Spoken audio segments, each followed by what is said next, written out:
물론 선행으로 구원받는 건 알겠지만은 그러나 선행은 꼭 해야 됩니다. 왜? 한 대로 갚아집니다. 인생의 법칙이 자기 행한 대로 돌고 돌아 오더라고요. 민족의 큰 별이 뚝 떨어졌습니다. 지도자가 죽었습니다. 여호수아. 애굽 땅 빠져나와서 그 먼 광야길을 돌아 40년 거쳐 드디어 가나안 땅 들어와 가지고 전쟁을 수행하고 많은 정복 전쟁을 이제 승리로 이끌었던 지도자가 죽었습니다. 온 백성들이 이제는 우왕좌왕 걱정입니다. 이제 이거 어찌할까? 큰일 났다. 왜냐하면요, 큰일 날 수밖에요. 그렇게 들어와서 전쟁했지만 가나안 족속들이 또 세력을 규합해 가지고 대반격 작전이 벌어진 겁니다. 또 싸워야 됩니다. 다 쫓아내야 되는데, 근데 여기서 우리가 잠깐 많은 사람들이요, 솔직히 이제 이런 얘기를 합니다. 야, 진짜 가나안 족속들 정말 참 끈질기다. 다 쫓아내야 되는데 라고 할지 몰라도 가나안 족속 입장으로 보면요, 이해가 됩니다. 생각해 보십시오. 우리가 늘 성경을 보면서 이스라엘 민족 쪽에서는 자꾸 보니까 그렇지, 좀 방향을 바꿔가지고 가나안 족속의 입장에서 본다면요, 기가 막힐 일입니다. 아니, 멀쩡히 잘 살고 있는 자기들 땅에 이스라엘 민족들이 치고 들어가지고 막 그냥 죽이고 전쟁을 쫓아내버리고, 그러니까 환장하죠. 그 너 무슨 권리로 이러냐 이렇게 물을 수도 있어요. 그러면요, 권리 딱 하나입니다. 우리 조상 아브라함에게 하나님이 이 땅을 준다고 약속했다. 그 약속 우리가 믿고 약속 성취하러 왔다. 말이 안 되는 소리 아닙니까? 가나안으로 볼 때는요. 그래, 많은 사람들이 솔직히 하나님을 모르는 사람들은요, 이쪽 사상에 동조를 합니다. 하나님은 무리하시다. 하나님은 너무나 편애가 많다. 하나님은 다른 족속들은 다 전부 다 막 그냥 다 죽여 없애고 꼭 이스라엘 민족만 이렇게 품에 안고 너무 불의하지 않냐, 이런 얘기를 많이 합니다. 어떻게 다 쫓아내나, 다 죽이냐. 이건 인간적으로 너무너무 지금 하다라고 막 따질 수가 있습니다. 그런데 참 여기서 우리가 한번 찍어 넘어갑시다. 가나안 땅이 가나안 족속들의 것이라는 그것도 우선은 맞는 것 같지만 틀렸어요. 왜냐하면요, 그 땅의 주인은 하나님이십니다. 하나님이 이 땅 모두를 만드시고 인종들을 만드시고 살도록 허락하셨고, 그런 중에 때가 되어서 드디어 그 땅의 주인을 바꾸겠다는 하나님의 뜻이 계셨습니다. 하나님께서 가나안 땅을 살고 있던 가나안 족속을 빼내고 드디어 하나님의 백성 이스라엘을 거기에 심겠다는데, 그러면은 여기서 또 문제가 발생됩니다. 뭐 그렇게 처참하게 그렇게 다 없애버리냐. 우리가 이래 봐버리면요, 영원히 실패입니다. 왜냐하면은 우리는 이 하나님의 하시는 일을 인간의 눈으로, 우리 사상으로 보니까 자꾸 뭔가 부딪혀요. 우리가 하나님의 경륜에 맡겨야 됩니다. 저는 그렇게 보는 거예요. 하나님은요, 이 가나안 땅 정복 전쟁이 나라와 나라의 어떤 싸움, 어떤 전투, 아니면 영토의 싸움, 그게 아닙니다. 하나님은 이곳에 하나님의 나라를 심기를 원하십니다. 하나님의 나라. 하나님의 나라에는 죄가 있어서 안 됩니다. 그 땅은 어떤 땅입니까? 죄로 가득 찬 땅입니다. 특히 우상 숭배의 죄가 극을 달해서 자기 자식을 잡아가지고 제단에 바치는, 그런 제물로 바치는 그 정도까지 만연된 우상 문화가 꽉 차버린, 죄악의 찌꺼기가 꽉 차버린 나라가 가나안 땅이었습니다. 그곳에 하나님 나라를 심어야 됩니다. 그러기 위해서는 청소해야 돼. 깨끗하게 다 몰아내야 돼. 그래서 하나님은 처절할 정도로 남김없이 다 쫓아내라, 다 없애라, 다 청소해라, 이렇게 원하시는데, 우리는 그걸 너무 잔인하다, 무자비하다, 그렇게 보니까 답이 안 나오는 거죠. 어쨌든 이제 그런 때입니다. 이제 그럼 하나님께서 왜 하필이면은 크게다가 이스라엘을 심냐, 왜 가나안 땅을 택해 가지고, 아니 스페인도 있고 유럽 뭐 독일도 있고 미국도 있고 땅이 많은데 그 많은 땅 다 그만두고 왜 하필이면 그 조그만한 지중해 연변에 요 이스라엘 가나안 땅 요거를 잡아가지고 이 민족을 신고 하나님 나라를 거기다가 만드시냐라고 물을 수도 있습니다. 그게 아니면 안 됩니다. 그 땅 아니면. 왜? 그 땅은요 적과 꿀이 땅이라 하지만 그거는 다른 표현이죠. 실제로는요 죽음과 같은 고통의 땅이 이스라엘 땅입니다. 역사를 보십시오. 얼마나 많은 전쟁이 휩쓸고 가고 휘몰고 오고 강대국 사이에 끼어가지고 이리 치고 저리 치고 예 밑에서는 이집트가 치고 올라오죠. 위에서는 뭐 그냥 아랍 나라, 페르시아, 로마 뭐 할 것 없이 뭐 어마어마한 나라들이 끊임없이 막 그냥 미치게 만듭니다. 세탁기 집어넣고 뱅글뱅글 돌렸다가 탈수했다가 또 돌렸다가 꽉 짰다. 거의 상상할 수 없는 고난과 고통을 빨래 쥐어 짜듯이 쥐어 짜이는 나라가 이스라엘 나라입니다. 전후 좌우를 살펴봐도 도와줄 데가 없습니다. 어디 하나 의지할 데가 없습니다. 그 많은 역사의 그 고통 속에 오직 잡고 부러지는 것은 하나님밖에 없습니다. 꺼져가는 등불처럼 까물까물한 속에서도 하나님 여호와 하나님 우리 살려주세요. 하나님 그러니까 그들이 붙들선 하나님밖에 없습니다. 그렇게 세월 동안 그들의 DNA 속에 오직 여호와 하나님만이 우리의 구원이실 수밖에 없다는 것을 그들의 그 고난의 삶 속에 집어넣깁니다. 그 땅 안 할 수가 없습니다. 그런데 쫓아내야 되는데 가나안 족속들이 또 밀고 들어오는 거야. 그러니까 이제 어떡할 거냐? 하나님께 기도하고 묻습니다. 하나님께서 유다 지파가 올라가서 전쟁해라 라고 이 가나안의 또 이 전쟁을 유다 지파에게 맡깁니다. 유다 지파는 너무 적들이 강하니까 시몬 지파와 같이 연합을 합니다. 형제여 같이 하자. 그 두 형제가 같이 모여서 드디어 연합작전을 벌여서 막 전쟁을 수행합니다. 사사기 1장을 보면요 이들이 치루었던 수많은 전쟁들이 계속 열거되는데 가는 곳마다 승리하긴 합니다. 하다가 가장 빛나는 승리가 아도니 벳색이라는 왕을 잡았습니다. 좀 이름이 생소합니다만은 이 벳색이라는 것은 그 당시 왕의 칭호라 하더라고요.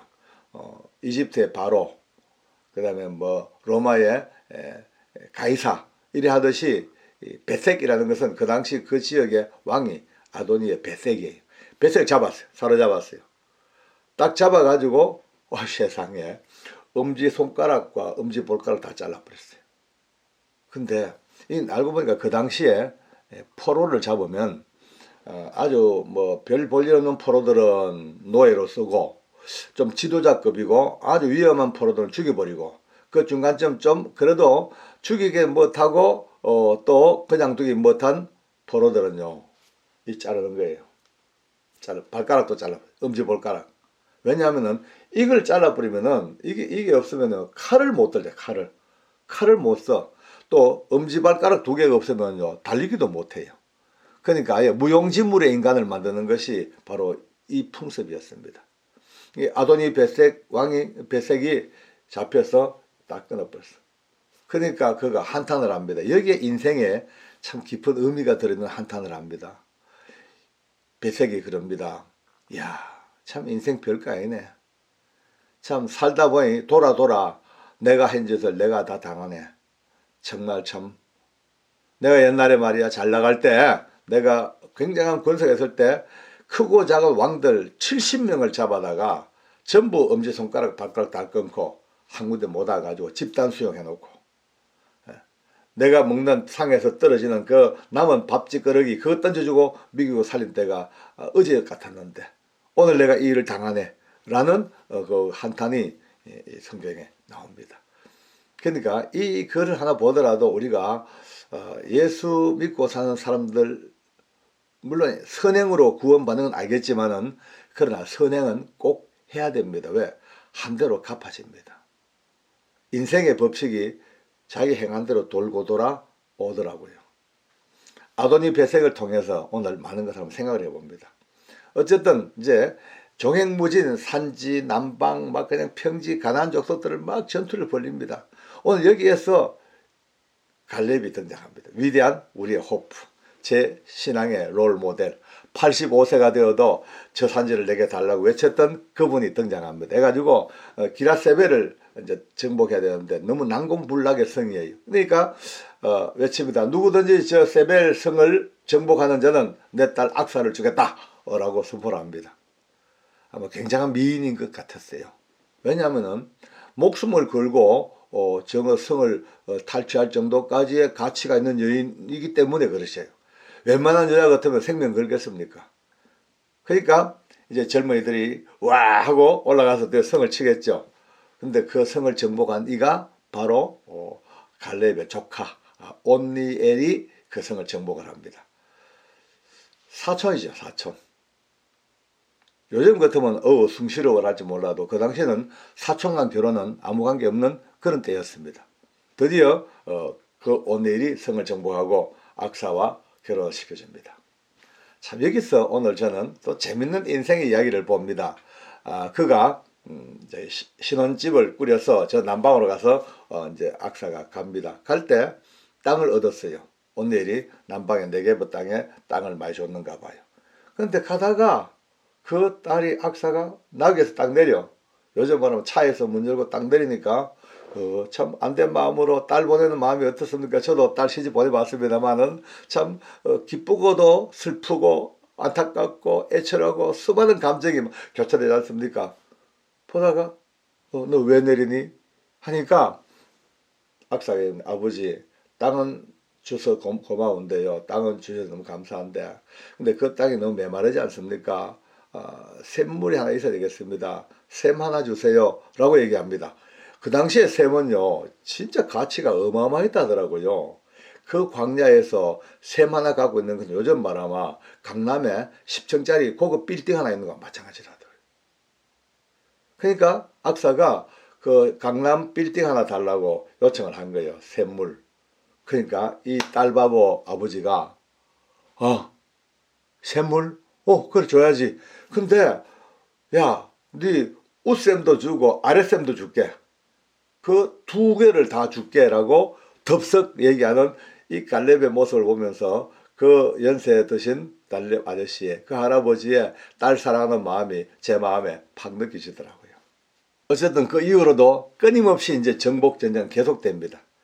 계속해서 어디를 정복하고 어디를 쫓아내고 정복하는데 이 정복자들의 노래소리 가운데서 뭔가 어둠컴컴한 어둠의 그림자가 스물스물 스며드는 것을 느낄 수가 있습니다.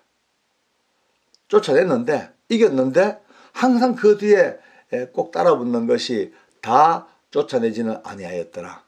또 철병거가 있기 때문에 안 쫓아내었더라. 또 그들을 잡아서 노예로 삼았더라. 그들을 종삼았더라. 그들을 노역시켰더라. 라고 다양한 핑계거리가 있으면서 그 마땅히 쫓아내야 될 그 찌꺼기들, 그 악의 찌꺼기들, 하나님이 말씀하시는 하나님의 나라와 이 악의 찌꺼기가 공존하지 못하는 이것에 자꾸 이제 배치되는 거예요.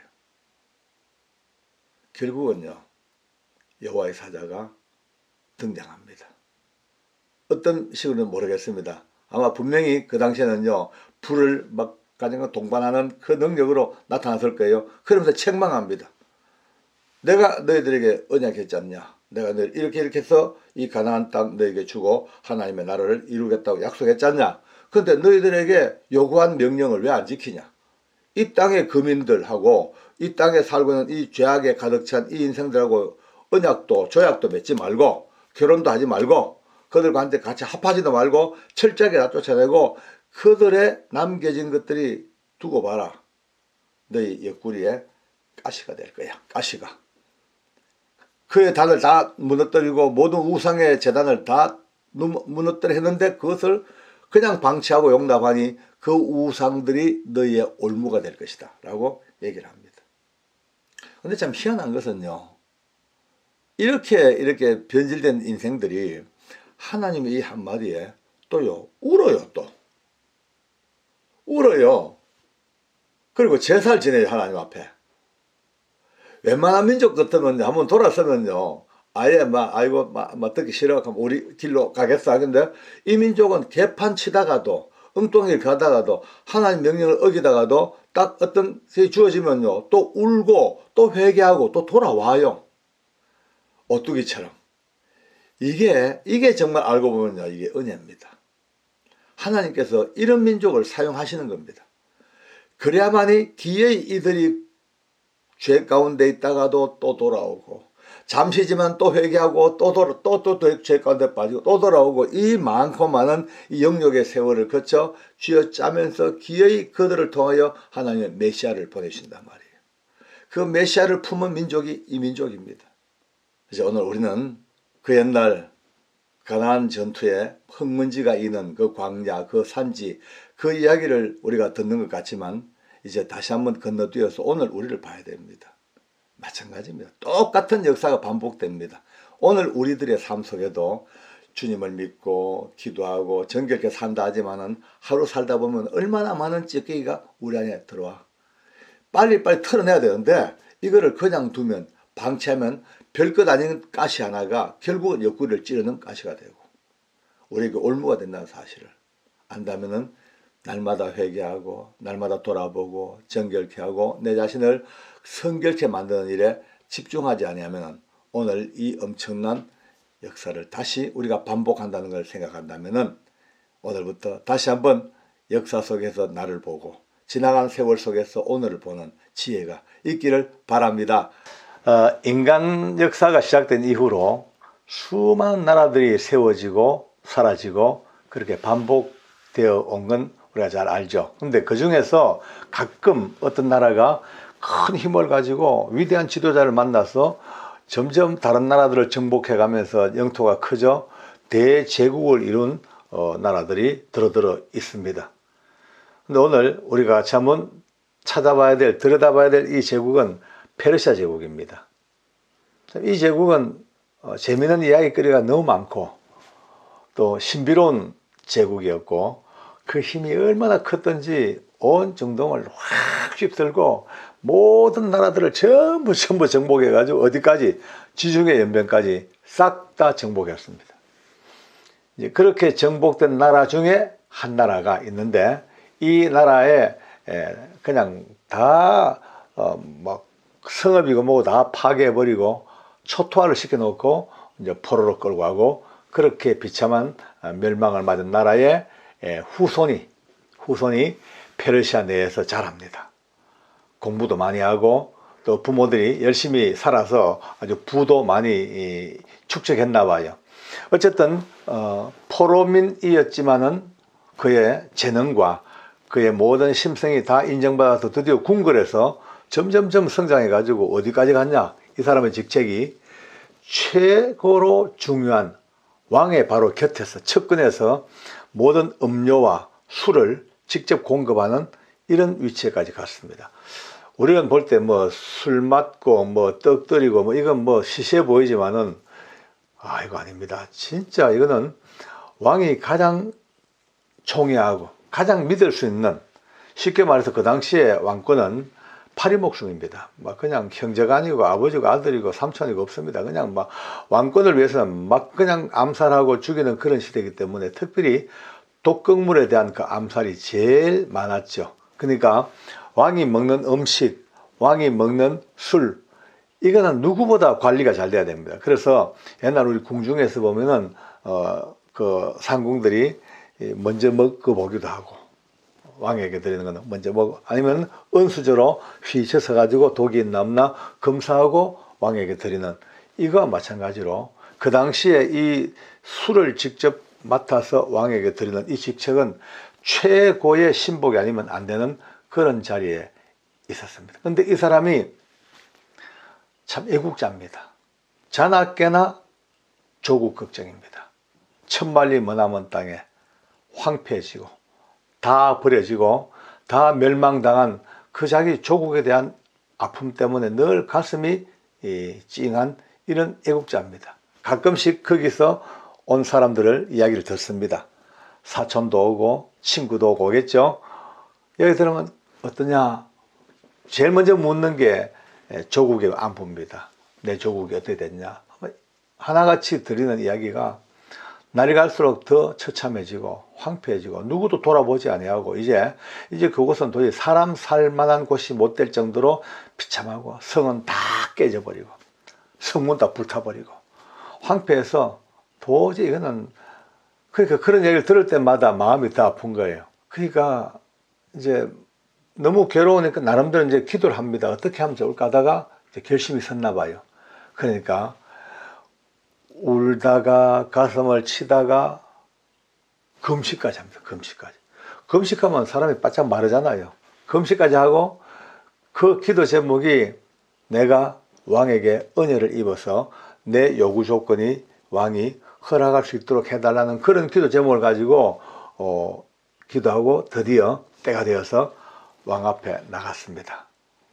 자, 그런데 이 왕이 보니까 이상하거든요. 얼굴에 막 수심도 가득하고 또 굶어 놓으니까 빼짝 말라가지고 초췌해 보이고, 그러니까 너 왜 그러냐, 전에는 안 그랬는데 너 왜 그렇게 얼굴에 수심이 많냐 라고 묻습니다. 지금 그냥 묻는 말 같지만 이거는 이 사람의 생사가 왔다 갔다 하는 그런 질문입니다. 왕이 조금만 마음을 잘못 먹으면 저놈 봐라, 얼굴빛 보니까 뭔가 딴 마음 먹고 있구나, 역심을 품었구나 라는 생각하면요 바로 한 방에 이러면 바로 죽입니다. 옆에 둘 이유가 없습니다. 자기 생명이 위태로운데. 그런데 이 양반이 뭐라고 말하냐면요, 참 지혜가 있는 것 같아요. 만약에 내 조국이 저 황폐해졌다니까 그것 때문에 내가 마음 아파 이렇게 울다 보니까 얼굴이 이렇게 맛이 갔습니다 라고 하는 순간 죽음입니다. 반역자죠. 왜? 이 페르시아 제국이 멸망시킨 그 나라 당연히 속국인데 거기 망했는 것 때문에 내가 울고 있다. 이거는 바로 반역이죠. 그러니까 이 술 맡은 이 관원장 이 사람이 살짝 말을 돌립니다. 뭐라는지 아십니까? 왕이시여, 내 조상의 무덤이 있는 그 성읍이 불타고 황폐됐다니까 내 조상들 보기에 면목이 없고 그것 때문에 내 마음이 상스럽고 울고 있습니다. 이렇게 돌려버립니다. 사람은 누구나 다 고향에 대한 또 자기의 선조에 대한 이게 있으니까 아주 그 왕의 마음을 살짝 건드려서 내 고향 땅 때문에, 그게 누가 있습니까? 우리 조상님들이 다 그렇게 묘실에 있는 그 땅이 그렇게 황폐돼서 울고 있습니다라고 하니까 한 고비가 넘었습니다. 그러니까 왕이 묻습니다. 그러면 뭐 어쩌자 말이냐, 내가 뭘 해줄까, 원하는 게 뭐냐 라고 물으니 그때 이 사람이 잠시 하나님께 마음속으로 잠시 기도하고 나 좀 도와주세요 기도하고 드디어 얘기합니다. 나를 내 고향 땅, 다시 또 고향 땅을 또 계속 언급합니다. 내 고향 땅, 내 조상들이 누워있는 그 땅에 좀 보내줘 가지고 그나마 좀 벌초도 좀 하고 주변 정리 좀 하고 성을 좀 세워놓고 올 수 있도록 나를 그 땅에 총독으로 보내어 주십시오 라고 그렇게 간청을 넣습니다. 자, 여기서부터 역사가 시작됩니다. 그러니까 왕이 묻습니다. 야, 너 참 나 잘 도와주고 나를 잘 섬겼는데 너 가면 나 어떡하냐, 그럼 얼마나 있다 올래? 라고 묻습니다. 그러니까 일단 가서 현장을 보고 내가 그걸 다 성을 다 이제 다시 중건하고 다 정리하고 난 뒤에 그렇게 오도록 하겠습니다 라고 하니까 오케이 하고 드디어 왕이 허락을 해줍니다. 그 땅의 총독으로 임명을 해줍니다. 그러니까 내친 김에 떡본 김에 뭐 한다고요? 내친 김에, 그러니까 미리 뭐 마음속에 구상을 다 해놨던가 봐요. 내친 김에 이렇게 합니다. 왕이시여, 내 부탁 하나 하겠습니다. 뭐냐니까, 내 가는 길이 참 많은 나라들을 통과해야 되는데 각 나라마다 서로 다른 성향의 총독들이 있는데 혹시나 오해해가지고 나를 해할지 모르기 때문에 임금님, 내 가는 모든 나라의 총독들에게 조서를 내려서 아무도 나를 해치지 못하게 신분 보장을 좀 해주십시오 라고 부탁을 합니다. 그러니까 오케이, 네 그걸 하겠노라. 그리고 그 모든 가는 길에 총독들에게 파발말을 떼어가지고 이 사람이 가는 길을 안전하게 지켜줘라. 그러니까 통과할 수 있도록 해주라고 명령을 내리고, 그러니까 또 한 가지 더 부탁을 합니다. 왕이시여, 내 가면은 우리 그 성을 다시 건축해야 되는데 얼마나 많은 나무나 제목이 필요한지 모르니까 왕께서 왕궁의 삼림감독, 요즘 말하면 농수산부 장관이죠. 삼림감독에게 명을 내리셔서 내가 써야 될 나무를 그대로 아낌없이 다 쓸 수 있도록 그렇게 자재 공급을 부탁을 드립니다 라고 보니까 그것도 오케이 받았습니다. 그러니까 완전히 일석삼조를 얻은 거예요. 고향 땅 그 성읍을 중건하는 총독으로 명령도 받고, 가는 그 험한 길에 모든 신변 보장을 받을 수 있는 그것도 또 보장받고, 심지어 건축 자재까지 전부 다 받아. 그러니까 왕은 또 한술 더 떱니다. 오케이, 다 해주겠는데 그래도 너 위험하니까 내 군대 장관을, 요즘 말하면 아주 사령관 하나를 딱 떼가지고 너를 호위하고 군대하고 마병을 보내가지고 끝까지 가는 길을 너를 호위하고 지켜주겠노라. 그렇게 가게 됩니다.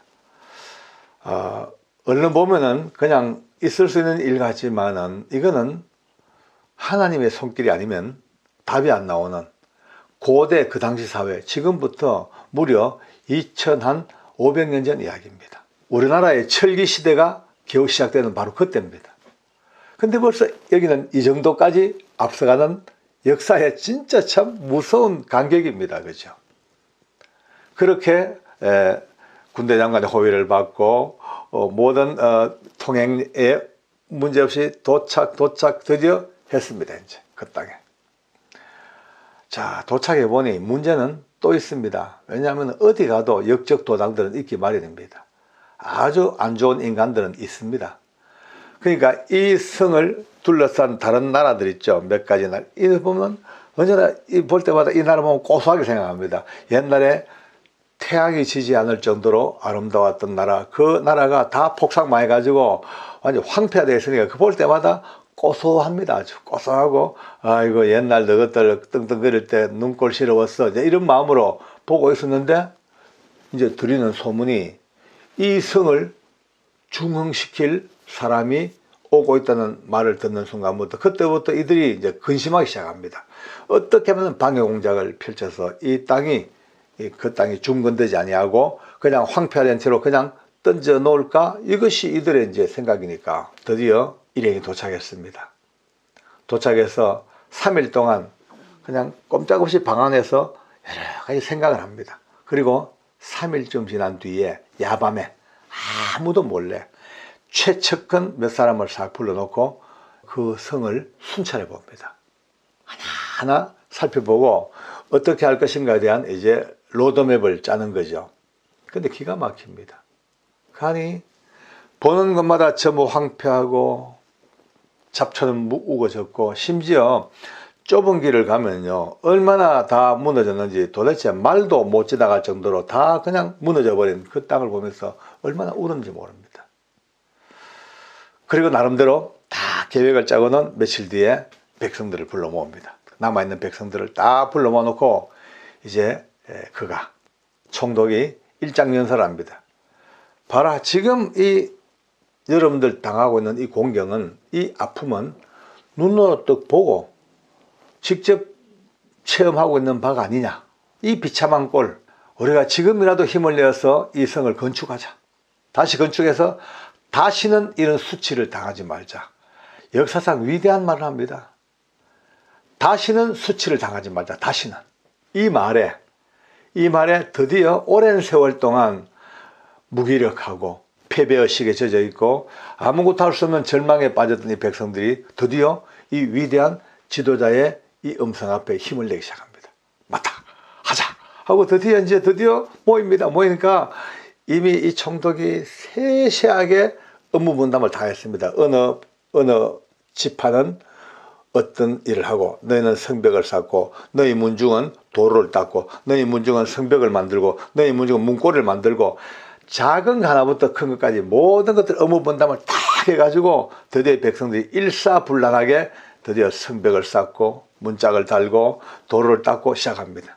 이제 점점점 기초가 나아져가는 거예요. 그러니까 바로 아까 말씀드렸던 그 변방에 있던 대적들, 이 오랑캐들이 보니까 기가 막히거든요.